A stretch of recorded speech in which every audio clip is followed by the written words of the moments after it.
You're listening to The Corbett Report. CorbettReport.com.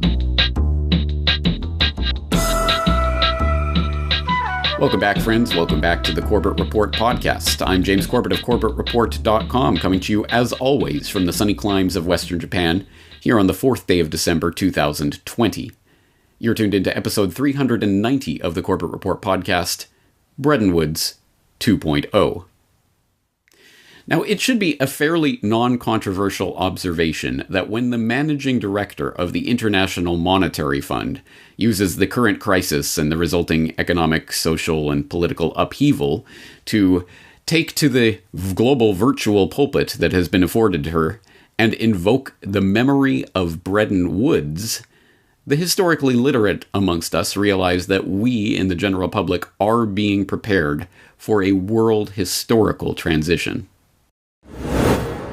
Reflecting on the dramatic change in the world over the last year, I paid a visit to Bretton Woods in New Hampshire, where 44 men signed our Articles of Agreement in 1944. Our founders faced two massive tasks: to deal with the immediate devastation caused by the war and to lay the foundation for a more peaceful, more prosperous post-war world. At the conclusion of the conference, John Maynard Keynes captured the significance of international cooperation as hope for the world. If we can continue, the brotherhood of men will have become more than a phrase, he said. We face what I have called a long ascent for the global economy, a climb that will be difficult, uneven, uncertain, and prone to setbacks. But it is a climb up, and we will have a chance to address some persistent problems: low productivity, slow growth, high inequalities, a looming climate crisis. We can do better than build back the pre-pandemic world. We can build forward to a world that is more resilient, sustainable, and inclusive. We must seize this new Bretton Woods moment. A new Bretton Woods moment. Well, if those words, spoken by the managing director of the International Monetary Fund at this particular moment of crisis, do not pique your interest, if not actively send shivers down your spine, then don't worry, you're probably not alone, because unfortunately, much to the public's detriment, we have had occluded from our attention the important facts that make up the material basis of our existence and the living, breathing history that affects us to this very day. So it is time to start filling in those gaps in our knowledge about such things as the Bretton Woods Conference. And although I won't go so far as to say that Bretton Woods was the defining or most important moment of the 20th century, it certainly was a focal moment in time in which threads that were being woven throughout the beginning part of the 20th century were starting to converge and come together and weave a tapestry that affects us and that we live with to this very day in some important respects. So we could fill in our gaps in our knowledge by turning to that bastion of truthiness, Wikipedia, where we could learn the dry and dusty details of names, dates, and figures that make the stuff of the mainstream history textbooks that generally tend to make people's eyes glaze over and convince them that history itself is a drab and lifeless affair. And we could learn, for example, that the Bretton Woods Conference was held in Bretton Woods, New Hampshire in July of 1944 and brought together 730 delegates from all 44 allied nations to create the IMF and the International Bank for Reconstruction and Development, which became part of the World Bank, and it created a system where countries would peg their currencies to the US dollar, which itself was convertible to gold at $35 an ounce, blah, blah, blah. I've probably already lost your attention, so let's not do that. Let's paint the context of what it looked like there in July of 1944, literally 3 weeks after D-Day, and after the definitive turning of the tide of the Second World War, and the Allies essentially converged on Bretton Woods, New Hampshire, sleepy mountain town, to essentially carve up the world and decide on the new monetary order that they understood would dictate the course of world trade, at the very least, for decades, if not generations to come. And it was a particularly interesting time, I suppose, to be a technocrat with dreams of creating central planning and control over vast swaths of the human population. So one can imagine the types of figures who descended on Bretton Woods and the key figures who actually ended up really penning and forging that agreement, more on which later. But again, let's think of the context of what was happening there in 1944, where you have these people meeting in the ashes, essentially, of World War II, the incredible carnage and destruction that had been wrought across not just Europe, but large portions of the globe, and countries in ruins, countries in crippling war debt that they were not likely to escape anytime soon, coming to Bretton Woods essentially to learn how the world was going to be governed by the United States. Going from there on out, there was no delusions amongst any of the attendees about that, and about the pecking order that had emerged in the wake of World War II. And it's not just the ashes of World War II that these people were living in and constructing this, what they hoped would be a phoenix to rise from those ashes. It was the ashes of the world economy generally that had been tattered by decades of violent upheaval and turmoil.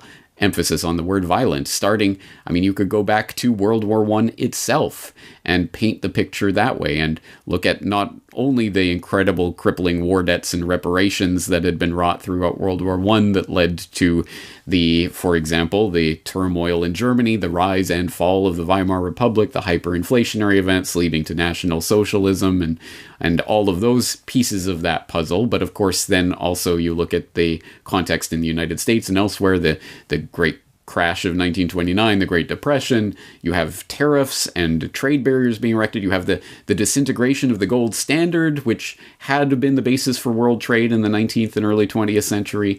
So much of the world was in tatters that in 1944, one could imagine finding succor in the words world order. And it was very much a new world order that was being constructed at that Bretton Woods conference.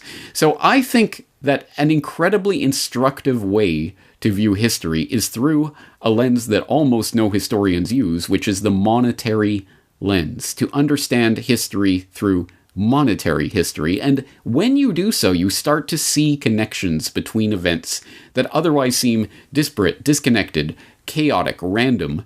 Suddenly, dots start to line up, start to connect, and you start to see how there is a thread that runs through various events. And I think my audience will be particularly well situated to put that monetary history lens through to look at the history of the early 20th century that led up to the Bretton Woods Conference. For example, you can take the history of the Federal Reserve that I outlined in Century of Enslavement, corbettreport.com/Federal Reserve, and you can understand that the signing of the Federal Reserve Act in late 1913, the formal launching of the Fed in 1914, was materially related to the fact that the United States found itself embroiled in a global war, and in fact being one of the engines, the financial engines, underwriting that war by 1917, that led from the U.S. going from a debtor nation into a creditor nation, and ultimately into the world's largest creditor nation, which was the position that it was in, certainly at the Bretton Woods Conference in 1944. You can look at, for example, of course, the types of interests that in the United States political context had engineered that Federal Reserve into existence through an admitted and now acknowledged conspiracy that started in Jekyll Island in 1910 and led through people like Bernard Baruch, who led Woodrow Wilson, quote unquote, like a poodle on a string to Democratic Party headquarters in New York City in 1912 to take his marching orders for the 1912 selection, in which he was selected to be President of the United States, and served that role well by signing the Federal Reserve Act into existence and then ultimately embroiling the United States in World War I, despite his 1916 campaign promise to not do that. He took his marching orders quite well and affected the goal of the banking interests to make sure that the global war had its skids greased by the never-ending flow of credit that was possible with the creation of the Federal Reserve, the greasing of the skids that way through the monetary paradigm, the creation of the Federal Reserve note that most people think of as the US dollar at this point. Although, of course, that is not necessarily the case. But anyway, that was literally only created in 1914. You have... again, you can go through the history of the 1920s and the 1930s, the trade wars, the tariffs, the upsetting of the gold standard, which modern economists call a failure of the gold standard, because clearly the World War I was a test of the international trade system at that time, and the world trade system failed because these countries had to take themselves off the gold standard in order to finance their war efforts. So the fact that they had to abandon the gold standard in order to finance the most incredibly large carnage that had ever been wrought in the entire world to that point might give one pause for thought about whether that's a failure of the gold standard or something that speaks to its benefit. But anyway, whatever the case may be, these are the types of concerns and factors that went into that conference in 1944 and did result in ultimately the creation of a new system of international trade and finance, and ultimately a new monetary order that served to be the bedrock of a new world order that was coming into view in that time period towards the end of World War II, and then going on from there into the creation of the United Nations, etc. And New World Order is a phrase that is constantly used for those who read about the history of this period, that these people were consciously creating a New World Order. And they did so through such things as the signing of the Bretton Woods Agreement. We'll get more into the specifics of that agreement in the course of this episode, but let's start by recontextualizing this and putting this back into the context of today. So we saw the incredible carnage that had been wrought upon the world in the lead up to Bretton Woods that necessitated this type of international agreement that would set the world on a new course. And now here we are, after having suffered this incredible, life-changing pandemic, this plague that has killed hundreds of millions, hundreds of thousands, a few people. It's killed some people. And we are now restructuring the way we live our lives, and everything that we have taken for granted about the way the world works is now all coming into question. And now we're going to go on a completely new monetary course with a different global currency. And what's happening now? Why Bretton Woods? What exactly is happening? Well, let's take a look at some of the incredible new technologies that are coming into view that offer the would-be technocrats and the would-be crafters of the new World Order and the new Great Reset a chance to completely change the monetary paradigm as we've known it. We are at a historic turning point. You, young or not so young, doesn't matter, but bold entrepreneurs gathered here today, you are not just inventing new services, you are reinventing the history of money. You're drawing a completely new future, actually. And we are all in the process of adapting. A new wind is blowing, and it is that of digitalization. And in this new world, we meet anywhere, anytime, as they said. And surprise, surprise, the town square is back. Back on your smartphone. We exchange information, services, even emojis, instantly, peer-to-peer, person-to-person. We float through a world of information where data is the new gold, despite growing concerns about privacy, about cyber attacks. A world in which millennials are reinventing how our economy works, phone in hand. And this is key. Money itself is changing.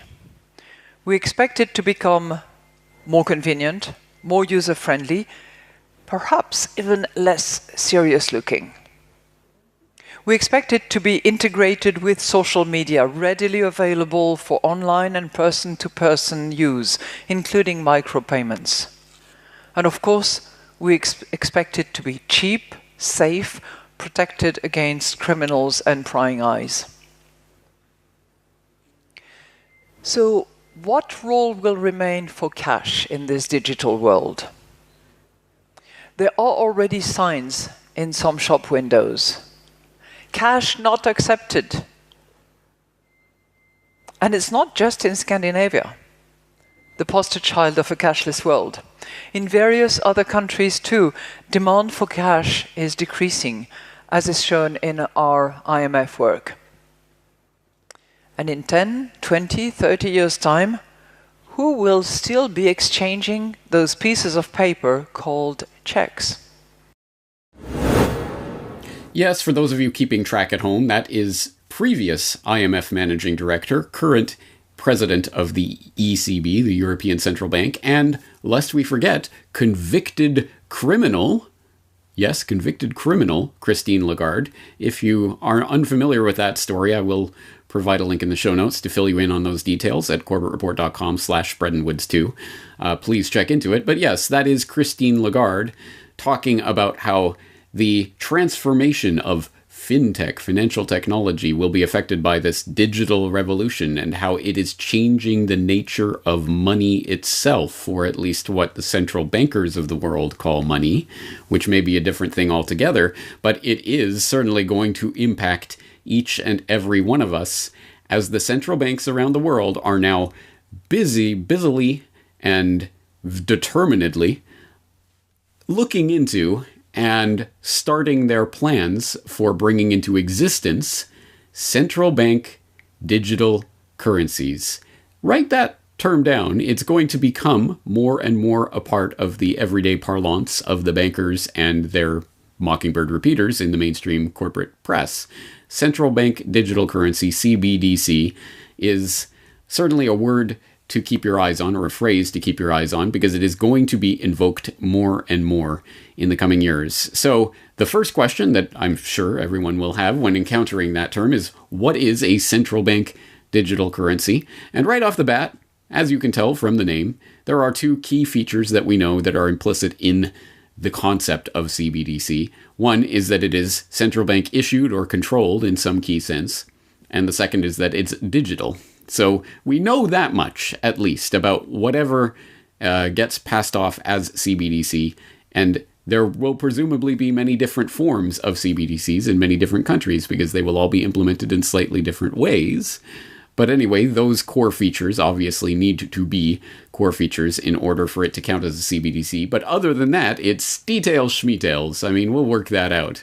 And don't worry, the bankers are, as I say, busily working on that behind the scenes in the white papers that, of course, are, again, openly available. It's the open conspiracy. There's nothing taking place in shadowy rooms here. They're openly talking about it. They're just issuing boring white papers that 1 in 1 million people will actually bother to read. So most people are uninformed about this subject. But of course, when they present this to the world in public-facing speeches like that one by Lagarde and others, they'll always use the trendy buzzwords and the feel-good platitudes about moving at the speed of finance and decentralized blockchain ledgers, and they'll talk about inclusion and equality and all of these feel-good words.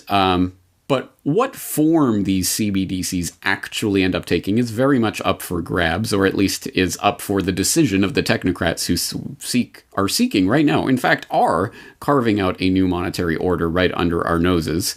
So if you want to see the development of this idea over the last few years, I have been following it at the Corbett Report. For example, you can go back to 2017, where I wrote a report on China prepping digital yuan, talking about the early stages of what is now understood and has been rolled out as the DCEP, which is a functioning central bank digital currency that is up and running today, although it is not obviously completely widespread yet, but China is already playing around with this, which is another reason that the central bankers around the world say, well, look, China's already acting on this, and we don't want to fall too far behind, because that'll make China even more powerful. So it's like everything else, using the political boogeyman to say, well, now we have to do it. They're developing bioweapons. Well, now we have to develop bioweapons so that we can learn how to protect ourselves from bioweapons, etc. You know how that goes.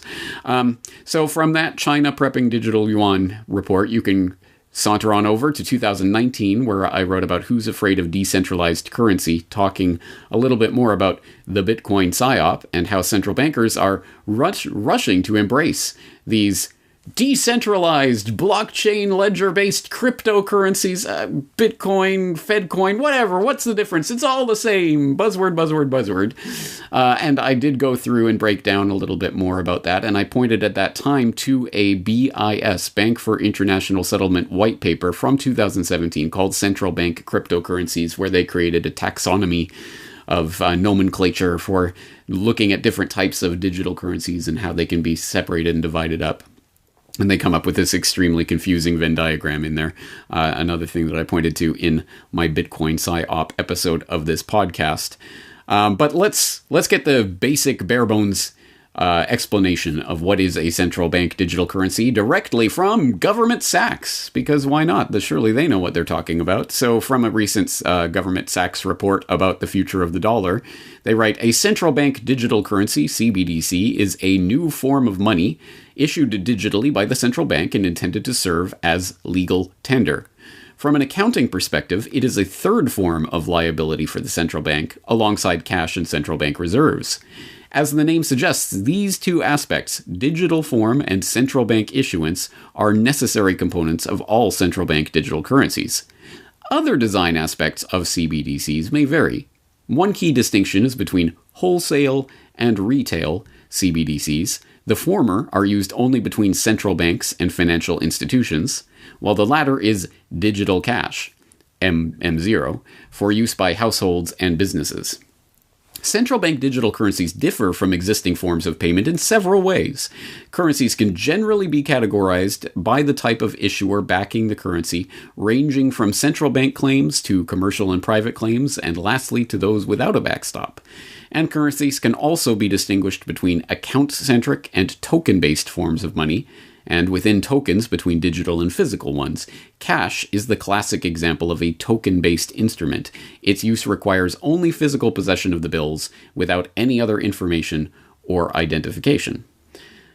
All right, we'll leave the quote there, and if you really want, you can peruse that Goldman Sachs, Government Sachs report at your leisure in more detail, but you're starting, I think, to get the sense of how these CBDCs can be implemented in a variety of different ways, and presumably there will be many different flavors implemented with slightly different characteristics by different central banks around the world. And as the BIS, the Bank for International Settlements, is at pains to stress in all of its carefully worded white papers on this subject, it's of course completely up to national discretion. This is a sovereign instrument that will be wielded by the sovereign issuers of these currencies and stewarded over by the central bank. So the BIS has nothing. We're not going to say how to implement or not implement. We're just looking at different possibilities. So they're very careful with that. But yes, you're getting the sense that there can be wildly different forms of these CBDCs that take shape, depending on what attributes they have. For example, will it be a wholesale currency, as in only a bank money type of currency that's only exchanged between banks and used as bank reserves, or will it be a commercial instrument in which Joe Q Public will use to transact and buy bubblegum at the convenience store or what have you? Will it be issued by public entity, by the central bank itself directly, or will it be issued by commercial banks on behalf of the central bank? Will there be some sort of public-private partnership involved here? A term that, again, the banksters are using a lot in their discussions about this. Will it be account-based, account-centric, or token-based? Again, that has incredible implications for the anonymity or complete lack thereof of such a system, the control and surveillance that it brings with it. On the back of decisions like this, if everyone is, say, every registered taxpayer is given an account, whether you want it or not, here's your Federal Reserve account, it's tied to your social insurance number, or however they decide to do that, you have an account now with the central bank, and we will inject your stimulus money or eventually your UBI directly into your account, and there you go. And eventually, I mean, you don't need a commercial bank account in order to use this in that scenario. So you would have your account, presumably you would access it. Maybe there'd be a physical debit card at first, but more likely it'll be a smartphone app or something.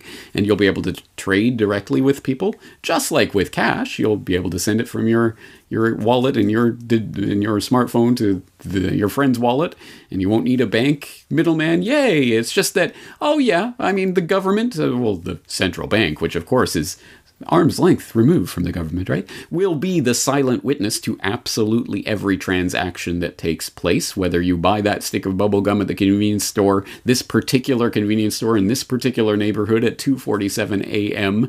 That information will be recorded forever and always and stored in the memory banks of the government for the rest of time. What could possibly go wrong with a system like that? And then, of course, it also raises the specter that maybe the central bank will not be such a silent witness to such transactions, and that they may have the ability to step in and stop any transaction that they deem naughty to stop it from going forward. Or if they deem you to be a naughty person, you're a terrorist, you're a bioterrorist, you have committed wrongthink, then they will be able to remove your account or stop you from transacting or prohibit certain transactions. The amount of control that this potentially gives to the central bankers to intervene directly, not just in a vague sense, but directly in any transaction that you make, is mind-boggling. And before any skeptical sorts who have wandered into this report start to protest, oh, that sounds like crazy conspiracy theorizing, well, let's take that crazy conspiracy theorizing directly from the managing director of the Bank for International Settlements himself. Now, in all our analysis on CBDC, in particular for the use of general use, we tend to establish the equivalence with cash. And there is a huge difference there. For example, in cash, we don't know, for example, who's using a $100 bill today. We don't know who is using a 1,000 peso bill today.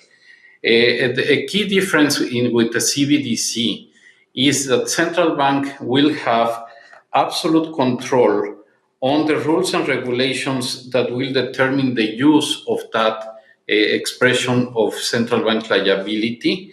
And also, we will have the technology to enforce that.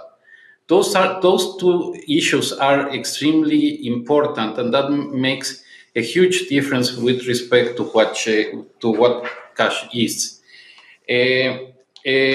Therefore, I think this lends itself to design carefully CBDC in such a way that they will not be a vehicle for fragmentation, for financial instability, and for spillovers.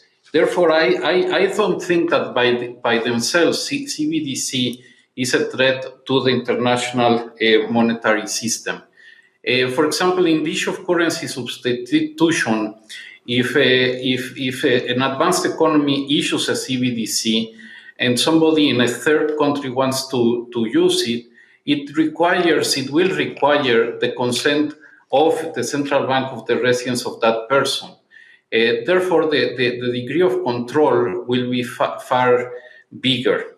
Now, this, I think it's good news, because I think that it really provides the ground for us to think on how can we use CBDC to really obtain these higher objectives of facilitating payments internationally.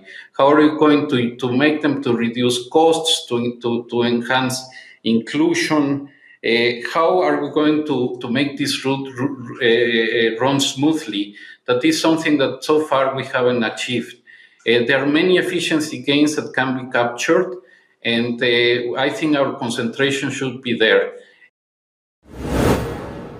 Now, that was Agustin Carstens, the general manager of the Bank for International Settlements, in a live stream broadcast on Cross-Border Payment, A Vision for the Future, that was being hosted by aforementioned new Bretton Woods moment IMF General Manager Kristalina Georgieva, and featuring Jerome Powell of the Federal Reserve, as well as banking representatives from Saudi Arabia and Malaysia. And I think for my general audience, I would think that the only surprising part about that clip is the unbridled enthusiasm that Mr. Carstens shows for the complete control that the central banks will be afforded over the currency supply in this new paradigm. And I quote, he says that unlike a $100 bill, the central bank will have absolute control on the rules and regulations that will determine the use of that expression of central bank liability, aka CBDC, and also we will have the technology to enforce that. Yes, they're openly talking about this and openly gleeful. And as I say, the only thing that should be surprising to my regular audience who already understands the banking paradigm that we live in and the quest for control of the technocrats, the only thing that will be surprising is that it is so open. And perhaps that is exactly why, for Federal Reserve Chair Jerome Powell had to step in later in the conversation to throw a little bit of cold water on Carstens' party. So we do think it's more important to get it right than to be the first. And getting it right means that we not only look at the potential benefits of a CBDC, but also the potential risks and also recognize the important trade-offs that have to be thought through carefully. We have a responsibility both to the U.S. and to the world that any steps taken for a U.S. digital currency be taken safely. We're absolutely committed to the soundness of the dollar and to safe and efficient U.S. dollar payment systems. So in addition to assessing the benefits, and there may well be benefits, there are also some quite difficult policy and operational questions that need to be thoroughly evaluated. And just to mention a few, I would mention the need to protect a CBDC from cyber attacks, counterfeiting, and fraud, the question of how a CBDC would affect monetary policy and financial stability, and also how could a CBDC prevent illicit activity while also preserving user privacy and security. Assuming that those things can be resolved, yes, there are potential benefits, but that's going to take a lot of work and thought, we believe. So they're not simple questions, and the answers are going to need to be comprehensively understood. So I'll stop there. Thanks. Yeah. Now, let's be real. This doesn't mean that Jerome Powell is on our side or is really concerned about the possibilities of this type of power being abused by the central bank. Of course not. But he does have different interests that he has to placate in his role as chair of the Federal Reserve Board of Governors. Specifically, he may be thinking about the next time he has to go in front of the Senate Banking Committee and how he might have to explain any sort of unbridled enthusiasm for control over every single transaction in the economy. He has to at least put on the show of, we're very seriously considering the right balance of ways to implement this CBDC. And this was a dynamic that I specifically talked about recently in a conversation that I had with John Titus of Best Evidence about this very subject. So Carstens gets up and starts talking about the virtues of central bank digital currencies, and he uses $100 bills or 1,000 peso notes as his example, and he says, let me explain some differences here. He says, problem with the $100 bill is we don't know who's using it, and we don't know what they're spending it on. We're in the dark. And then he says, but with central bank digital currencies, we keep track of every penny. We know where every penny is. And this is even better. It's somebody in a recipient country. So if somebody in America wants to spend their money in Canada, the Canadian bank can just decline the transaction, basically. They have to consent to the transaction for it to go through. And he says in this way, because central banks, you have to require their consent, we can implement all sorts of policies that achieve higher objectives. And then he goes on, it's like, well, higher objectives like what? And one of them is efficiency, and that's always one they cite, like, we're doing this for your convenience. But then he says, we're also doing it for, I think it was words like inclusion and diversity and the whole green stuff. And it's like, oh my God, these guys are using their currency, they're using your money to implement God only knows whatever policies they have in mind or whatever the flavor of the month is. And he's all excited about this. And then there's a couple of people speak in between. And then Powell says, hey, man, whoa. Powell, this guy cut his teeth. He's a lawyer. Powell cut his teeth at a law firm called Davis Polk & Wardell, one of the top 10 most profitable law firms on a per equity partner basis forever. It's a big white shoe conservative law firm. Powell's like, wait, man. Well, there may be some really good things about central bank digital currencies, but there's a lot of legal issues here, like your security, and hacking and privacy. And he sort of throws a bone like there's an issue of privacy, which of course there is. I don't really think that's what he's worried about. But my point is, Powell recognizes that what Carson's is wading into it's a very slippery slope from you're implementing your policy to you're writing outright law and you're superseding the laws of the U.S. and you're positioning us, the Federal Reserve. We can't just do whatever we want, Carson's.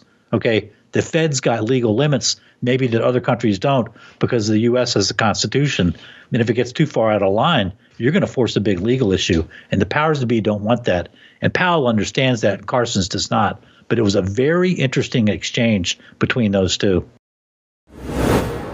Once again, John Titus of the Best Evidence channel, and if you are not following that channel, I suggest you do so, not only for the deep dives that he has back in his archives, but also the ongoing Mafiocracy Now series that he's currently doing, exploring the monetary paradigm there in the United States in much greater detail. I highly recommend his work.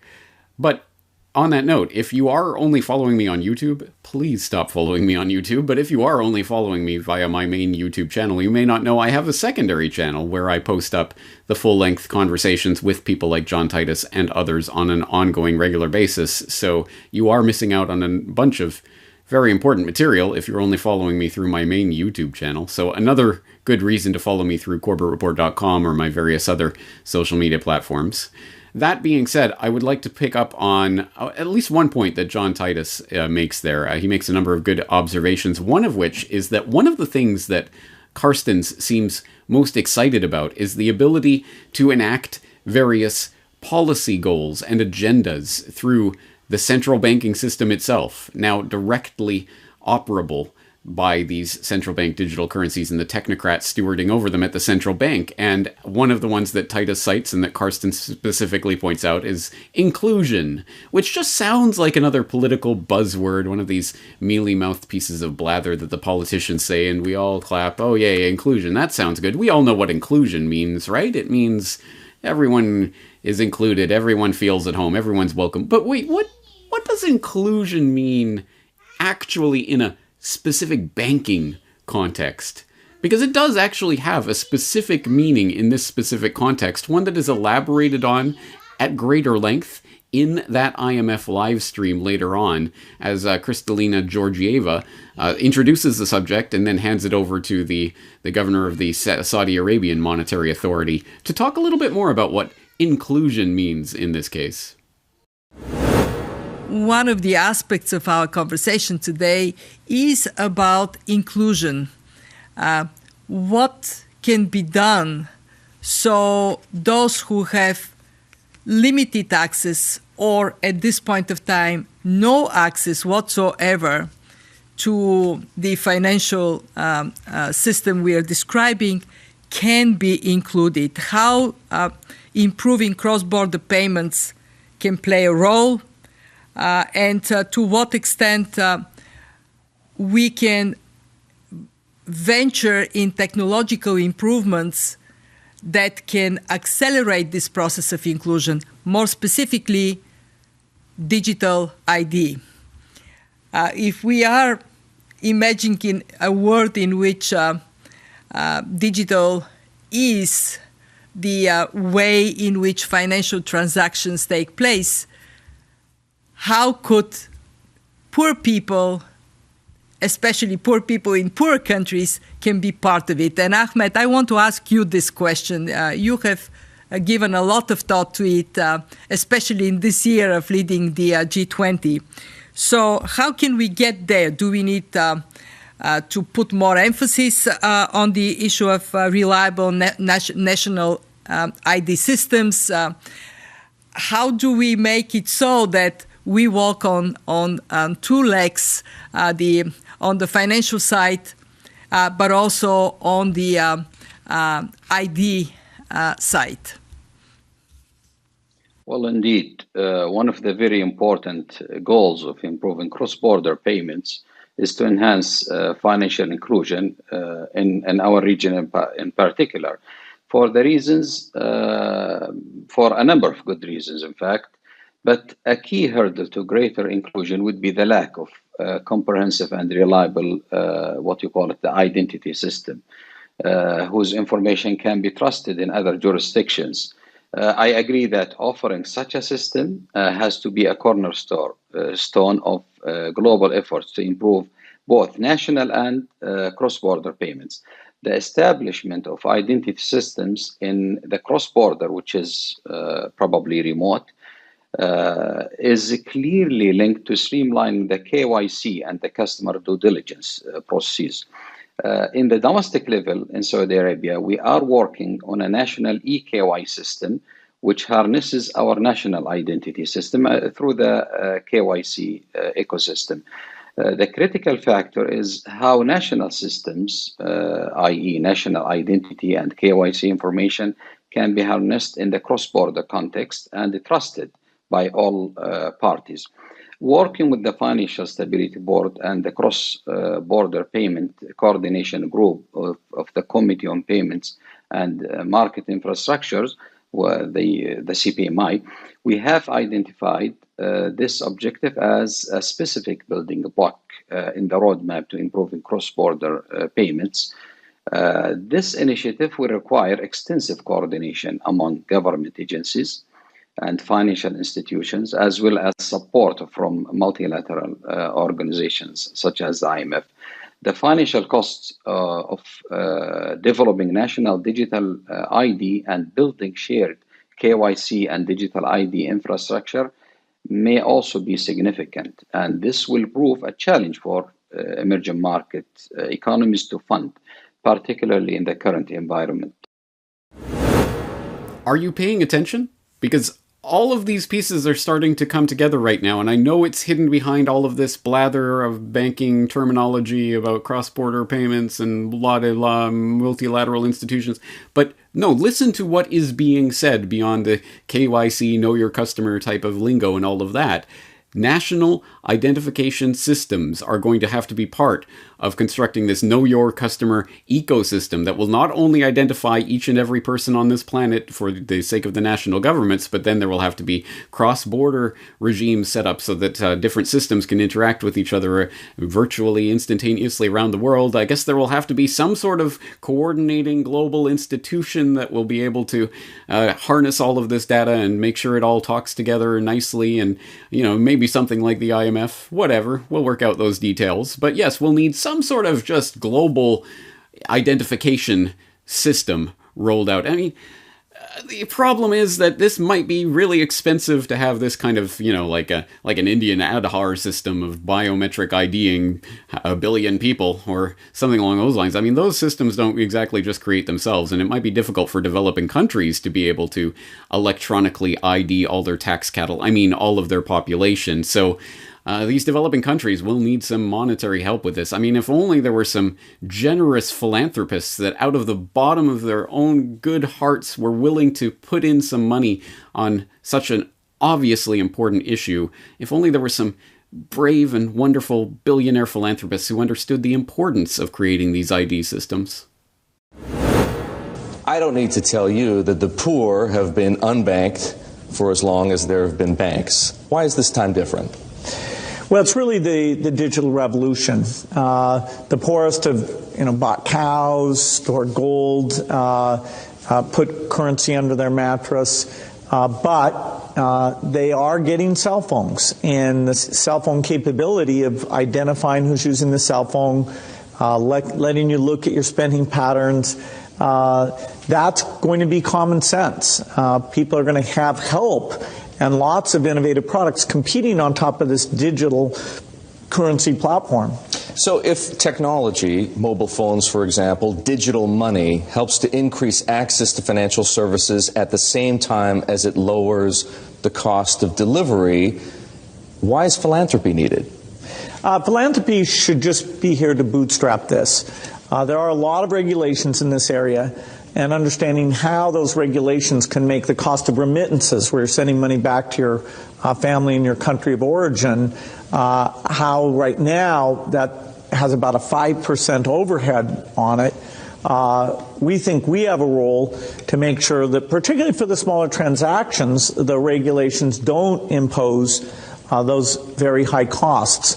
Once this gets going, then we'll step up to the applications and say, okay, how does a savings application help the mother make sure money's focused on the kids? How does it help them stay in school, set money aside for the uniform or for good future planning? Some of what you just described, the need to move money from place to place, the cost of doing so, the overhead, as you put it, makes me think, believe it or not, of Bitcoin, because some people have said, hey, Bitcoin is the answer to those problems. Are you a believer?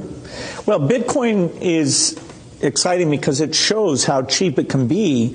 Bitcoin is better than currency in that you don't have to be physically in the same place. And, of course, for large transactions, currency can get pretty inconvenient. The customers we're talking about aren't trying to be anonymous. They're willing to be known. So the Bitcoin technology is key, and you could add to it, or you could build a similar technology where there's enough attribution that people feel comfortable. This has nothing to do with terrorism or any type of money laundering.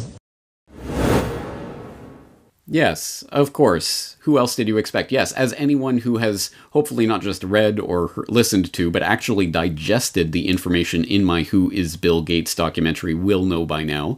Yes, Bill Gates has his dirty mittens all over the concept of digital identification, and specifically national digital ID schemes that can be tied into biometrics that can then be coupled with vaccines and vaccine certificates and quantum dot tattoos and all of this. It all fits together, as you will know if you have watched Who is Bill Gates. And you'll know Gates' intimate involvement, for example, in the Indian Aadhaar system, the largest biometric national identification system yet constructed. Over 1 billion people now with their eye scans and fingerprint scans registered and converted into a 12-digit unique ID number that the Indian people can use to access Indian government services, etc., and of course also puts them under the purview of the Indian tax office in ways, and gives the Indian government control that it could never have dreamt about in previous generations over its 1 billion plus citizens. And, oh, by the way, that's why India has vaulted forward to become one of the leaders in adoption of digital payment systems over the last few years. It's a very rich tapestry that is being woven around us, whether we know it or not, and whether or not our eyes glaze over when we hear bankers talking about new payment systems or something. That's boring. Give me some more entertainment. Well, this is the real fabric of the reality that we are living in. This is the future of our world. Our children, our children's children will suffer under or be freed from the clutches of these banksters and what they are planning with their central bank digital currencies, and that is up to us. I will have more to say about that coming up. But first, we have only started to consider the retail side of potential CBDCs in terms of the average money that Joe Q Public uses to buy their sticks of gum or what have you. That's the retail money. What about the wholesale money, the money that the banks use between and amongst themselves? Central banks settling internationally, banks trading and settling with each other to meet capital requirements and what have you. That is a totally different type of money that you and I don't have access to and we don't use in our day-to-day business, but does exist and is the basis for the world monetary system and the banking system generally. It's exceptionally important, as you might gather. And that's why, that's an exceptionally important part of Georgieva invoking Bretton Woods at this time. It's not just that we're living through some crisis that the IMF can save us from, although I'm sure she intends that. But it's also, Bretton Woods, of course, was where the US as a world reserve currency was formalized and cemented into place, specifically with various countries agreeing to peg their currencies to the US dollar, which would be convertible to gold at $35 an ounce. That was the system that was set up at Bretton Woods. It didn't function very well or for very long. It wasn't until 1961 that all the countries that were supposed to peg to the dollar did so at the rates that they pledged to do so. So it took 15 plus years before it ever really even started functioning at all. And then it didn't really function very well for very long because the US, of course, was suddenly greatly expanding its military industrial complex and getting involved in Vietnam, etc., which greatly increased military expenditures, and they did not take the appropriate levels of gold, purchase the appropriate levels of gold to back that up. So, of course, they couldn't make good on their promises to pay at $35 an ounce, and there were problems with payments. It resulted by the summer of 1971 with the French president ordering a destroyer to go to New Jersey to collect gold in return for dollar holdings. And lo and behold, 2 months later, Nixon closed the gold window. Yes, you know, that whole premise that the entire world monetary system has been based on since Bretton Woods, that the dollar was as good as gold and convertible to gold. Well, yeah, no, we're not going to do that, of course. So, and then it plays out from there. And then you get to Kissinger and his machinations to get the petrodollar going. And again, there's a lot of history here, and I will put some links in the show notes for people who do not know that, because I have covered this in great detail in some of my other works before. But this is an important aspect of what we're dealing with when we start looking at the specter of retail CBDCs, as in, wholesale CBDCs, as in banking money. And what does this mean for a potential world reserve currency? Will the US dollar maintain its position as these currencies become digitalized, and these different CBDCs will be playing with each other cross-border instantaneously, virtually, and flowing back and forth, not just between central banks, but between individuals on a much, much more fluid basis? What does that mean, and who's going to settle that? Well, this is where the big plans start coming out for, well, who's going to control all this system? I guess we'll need some sort of supranational body to do that, and we'll need a new Bretton Woods to figure out how all this is going to work. And lo and behold, now they're talking about a new Bretton Woods moment. So this is another incredibly important aspect of what's happening right now that I also touched on in my conversation with John Titus. So what happens in 71? Nixon closes the gold window and breaks the link between the dollar and gold. And gold was supposed to be the ultimate reserve, right? You could settle all transactions. It's real money and all that. Nixon breaks that. We shift to the petrodollar in 73. Really, the world reserve currency, as a matter of fact, is, other countries trust the dollar, and so they'll convert some of their paychecks, say, in Argentina into the dollar, and then they'll have dollar bills. Powell even said in that conference, I found it interesting, that there's $2 trillion in Federal Reserve notes out there, and he thinks that $1 trillion of them are abroad. I think it's north of that, but whatever. It's a big chunk. And that's not legislated. That's just a matter of fact. Anyway, to central bank digital currencies, take two countries. Let's take U.S. and Japan. So, I spend, say, $1,000 of central bank digital currency in Japan, and you turn around, James, and buy $500 worth of stuff in the U.S. from me. And now, because those are liabilities, and, Japan's going to be like, hey, we just took on $1,000 of your liabilities, and you only took on 500 of our liabilities. You owe us, we need to settle. You owe us $500. How are we going to settle that? And I think, the one possible, there's a lot of potential answers to that. One would be anything that everybody agrees on to settle transactions is just what it's going to be. So it could be gold. Could be silver, could be whatever. It could be, seashells. But they have to agree on it. But I think the more likely thing is that somebody like the BIS is going to propose, or the IMF or whoever, something like special drawing rights. So you'll have a basket of currencies that'll include, all the big players, and it'll be weighted or whatever, and the transactions will be settled that way. But they've got to be settled though, because of the settlement process, and the fact that Powell and Carstens themselves, they're right. It's just, this is monetary, policy 101. Money from central banks, really money in our system, it's liabilities. And because they're liabilities, there's assets that got to go with them and things have got to balance out. I walked through that in my video pretty well, I thought.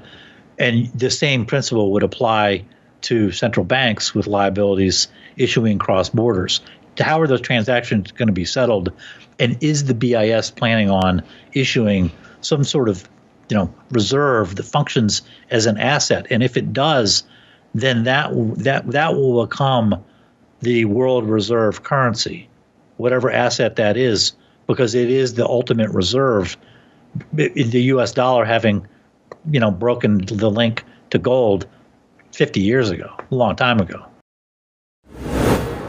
Yes, when they talk about a new Bretton Woods moment, they are not joking. There really is an entire new monetary paradigm up for grabs and on the table. And do you think they're just going to let it lie there? Of course not. They are actively taking steps to ensure that the new world monetary order comes about in their image. And I think we, in the general public, much to our detriment, are not concentrating on this, are not even aware of it because, that's that banking stuff. It's just so confusing and boring.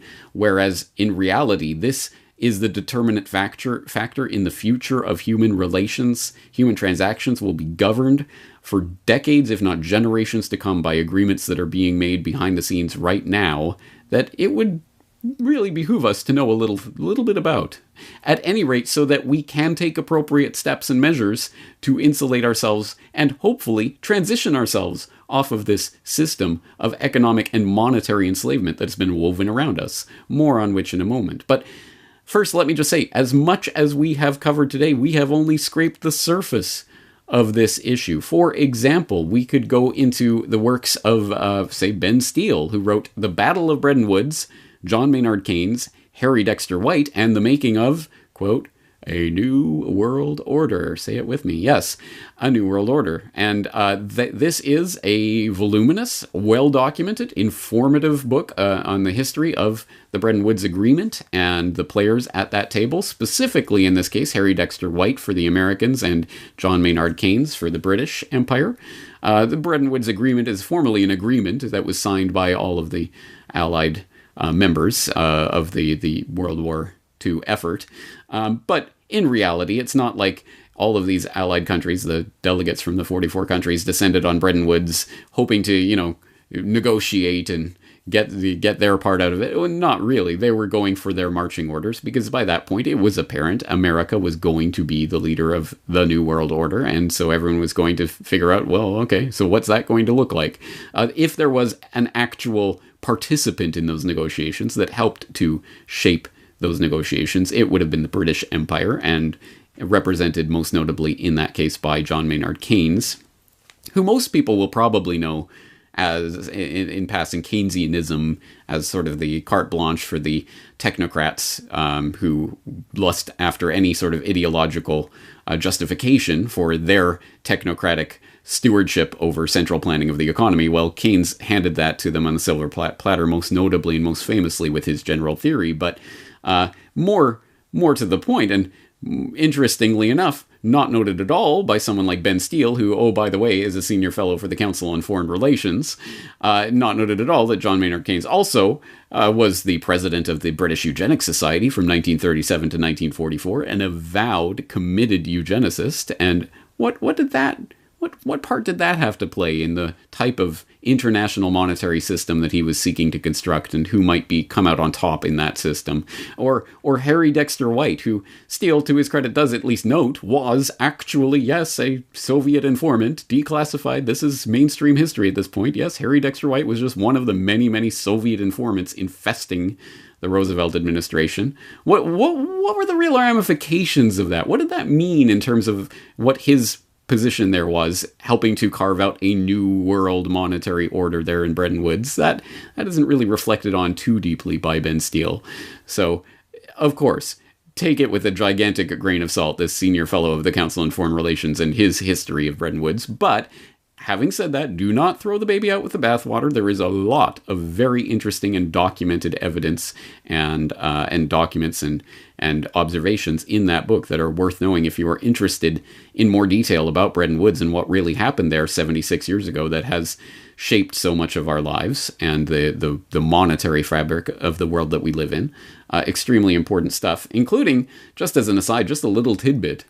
There's a lot of important information in there, but just one little tidbit that's almost a throwaway in one line of that book is that, oh, by the way, did you know there's a clause in the Bretton Woods Agreement that the Bank for International Settlements will close up shop, cease operations, go out of existence at the earliest possible opportunity.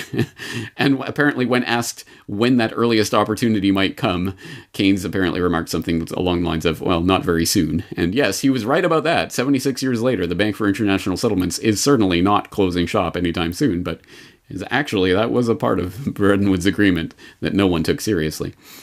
But having said that, one of the things that that Steele and others remark about the Bretton Woods negotiations is that although it didn't actually get tabled at Bretton Woods, it was a settled issue really before the negotiations even got underway. But Keynes, from his perspective on the British Empire side of things, didn't just want to hand the keys to the kingdom, the monetary order, over to the Americans wholesale. Of course not. They didn't want the US dollar to become the center of the world reserve currency necessarily. Keynes was arguing before Bretton Woods for some sort of international monetary unit that would be stewarded over by some sort of international body. We'll call it the Bancor. It'll be a global money that will, I mean, the central banks will be using them, not average Joe Q public, but at any rate, there will be an international monetary instrument. That, as I say, didn't get very far. It didn't even get tabled at Bretton Woods, really, but it's extremely interesting to note that decades, over half a century later, in the depths of the financial crisis in 2009, you have the People's Bank, the then governor of the People's Bank of China, Dr. Zhou Xiaochuan, writing an essay that was delivered to the Bank for International Settlements called Reform the International Monetary System, where he says, you know, at Bretton Woods, you had Keynes arguing for a Bancor to be the center of the world monetary system. Maybe that was the good idea, and we shouldn't have taken Harry Dexter White's idea of the US dollar being good as gold. Trust us, we've seen how that worked out. That didn't work out very well. Maybe we do need some sort of international monetary unit. And what can we use? Well, the IMF has their special drawing rights, and that was the beginning of the lobbying effort of the People's Bank of China and the Chinese commies generally to become participants in the special drawing rights basket, which of course did eventuate several years later.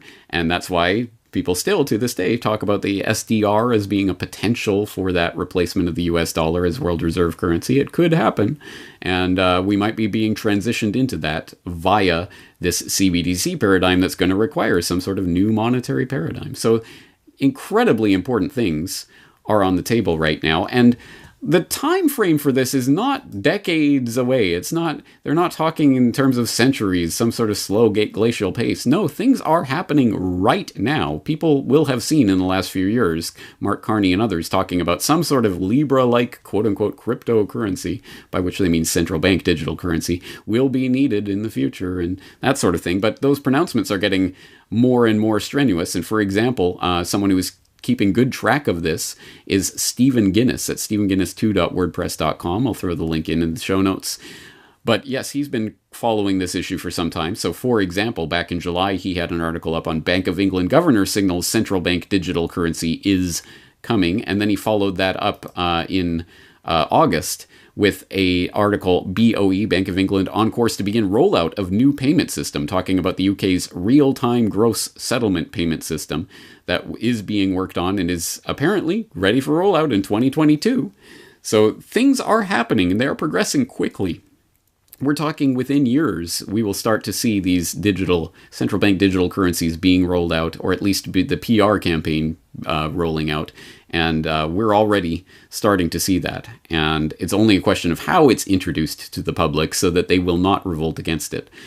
And that's ultimately where I want to end things at today, not just examining the beast system, but how we can avoid this beast system. At this point, the bankers are clearly signaling their intentions. They're clearly rolling forward with these plans. I don't think that there's anything that any one of us at our level of the power pyramid at the very bottom are going to do to derail this agenda from moving forward. They are working on rolling out and making these central bank digital currencies happen, and it's going to be tied into national IDs, and they're going to try to vaccinate people and get their certificates and UBIs.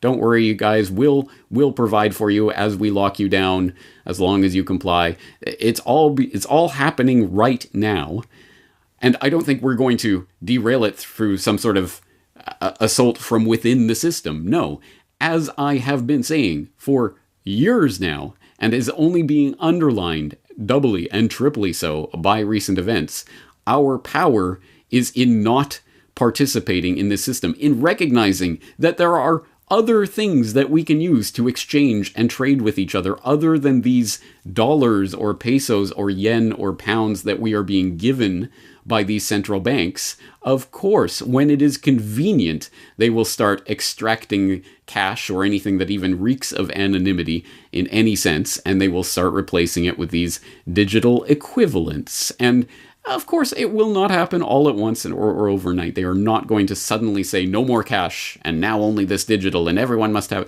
it. It will take time, and they'll introduce them in parallel, and then gradually cash will diminish until it won't even be worth having cash around anymore, right, guys? Because you're all using the digital anyways. That's the system, that the way that they introduce these systems to the public.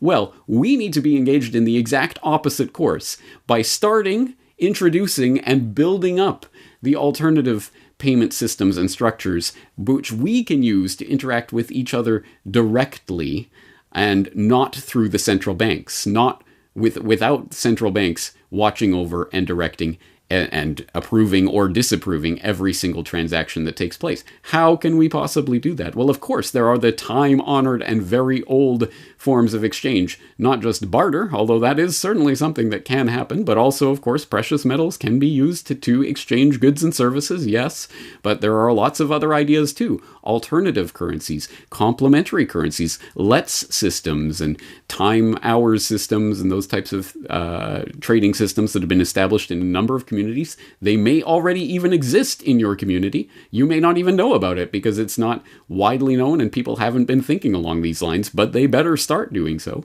Of course, cryptocurrencies are another form of transaction a lot of people are afraid of because they've been duped by the Bitcoin psyop into thinking it's all one big hodgepodge. Fair enough. There are many, many, many alternatives. I've talked about many of them over the years. There are many, many, many more to explore. And as I have been stressing with my recent work about solutions and agorism, unless and until we start building out the trading space to trade with each other outside of the purview of the central banks and the fiat money that they are foisting on us, and that will increasingly be virtual and digital in nature, unless and until we expand that space, we are going to be crushed under this system. So, it is not an easy thing, but we have to start transitioning and building out the Agora. And there are many, many, many, many ways to do that, and many things to be said along those lines. As always, I'll direct you to the solutions tag on CorbettReport.com, where I have talked about this at length over and over for years and years now. And I suggest you start catching up on that, but we'll have to continue that exploring these ideas, obviously in greater detail as we go forward. As always, there will be a ton of show notes for today, so please make use of this resource, CorbettReport.com/BrettonWoods2, where you can get all of the different things that I've cited today. And keep in mind, this is only the beginning of this exploration as we move forward from here. No doubt you will be hearing more about CBDCs, the new Bretton Woods, the future of the monetary paradigm. All of these things will be tomorrow's news, but you are informed about it today, so let's take advantage of that and start building out the alternatives. I'm going to leave it there for today. This has been a very exhaustive and exhausting exploration, but I hope you are still with me for it, and I hope you realize this is not eyes glazing over, boring banking stuff. This is absolutely fundamental to the future of humanity, and I hope you're here with me for this exploration as we move forward from here. I am James Corbett of CorbettReport.com. Looking forward to talking to you again in the near future. The Corbett Report is brought to you by the Corbett Report subscriber, a weekly newsletter featuring James Corbett's International Forecaster editorial, recommended reading and viewing, discounts on Corbett Report DVDs, and once a month, a subscriber-only video. Sign up today to start receiving your copy at corbettreport.com/support.